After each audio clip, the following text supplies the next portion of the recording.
Hello, everybody. I decided for my visual and formal analysis painting, I would use Caspar David Friedrich's Two Men Contemplating the Moon. He painted an unknown number of copies of this, along with several variations, one including his wife standing there instead of an old man. This was painted in 1819, and its size is 14 inches tall by 17 and a half inches wide. So it's a rather small painting. So you'd be up close looking at all the details on this. You wouldn't be standing back far. You want to be up close to see this one. The painting is a soft and melancholy mood. It shows the romantic views of nature. In the foreground, there's an opening in the painting, kind of invites your gaze to enter at the bottom, right up path. Draw that on there. Draw it in green. So kind of coming right up this path to the two guys. It's outlined and kind of blocked on either side by these big rocks here. So these kind of just block you off. Draw your gaze right up the green here where the two guys are standing. So once you get to two guys, you'll see the one on the left is probably younger. He's thinner. He has dark hair. Um, then the guy on the right has lighter hair with a cane. See that cane right there?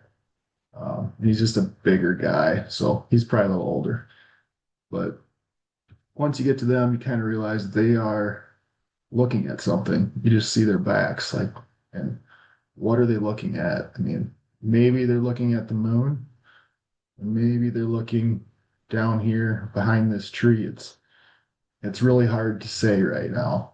So as you kind of look around the painting for um, more clues, you see down here there's this line.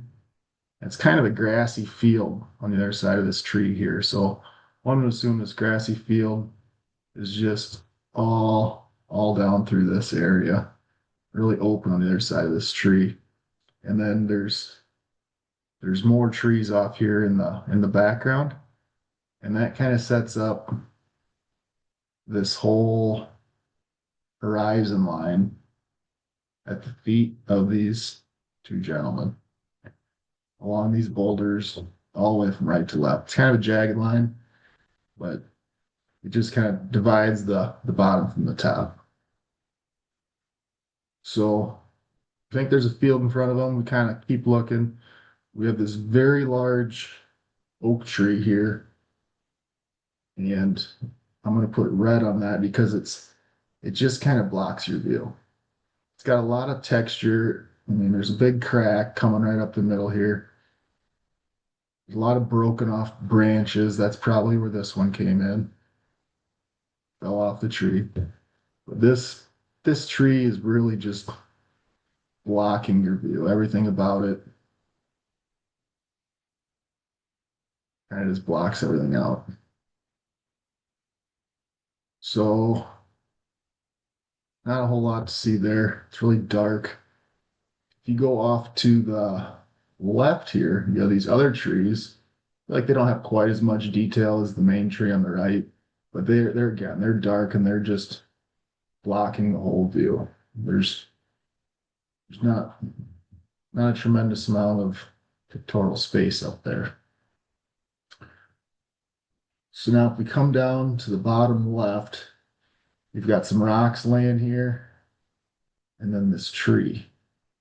What's significant about that tree to me is it looks like the painter started to paint it to block out more of the pictorial space. He would have blocked out these guys, and it just would have really closed it off.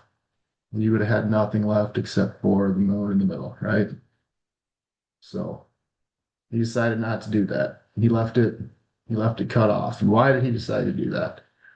I feel like he did that so that these two guys, you can almost imagine them like a movie walking in, coming to stand right here. And you would look at their gaze. And when you couldn't tell if they were looking at the moon or if they were looking at this field, once you started looking around at all the clues around here, you'd realize the whole picture that he wanted you to see is right here. It's the moon and then this one tiny star. That tiny star, it tells you that this is definitely the moon. It's not the sun on a cloudy day or a smoky day. It's not a solar eclipse. It's definitely nighttime, and that star gives it away. So what I think happening here is he's using trompe l'oeil.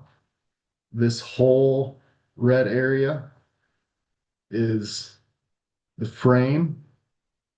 Think of like a window frame. He wants you to see his picture of the moon through the window frame of nature, is what I'm gathering from this.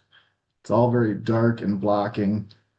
And then if you darken it up even more, only thing that stands out is that moon. Everything almost goes black except for that moon and that one star. He just wants you to focus on the night sky, but he wants you to see it through nature. So that's what I've got, guys. Thanks for watching, and we'll see you on the next assignment.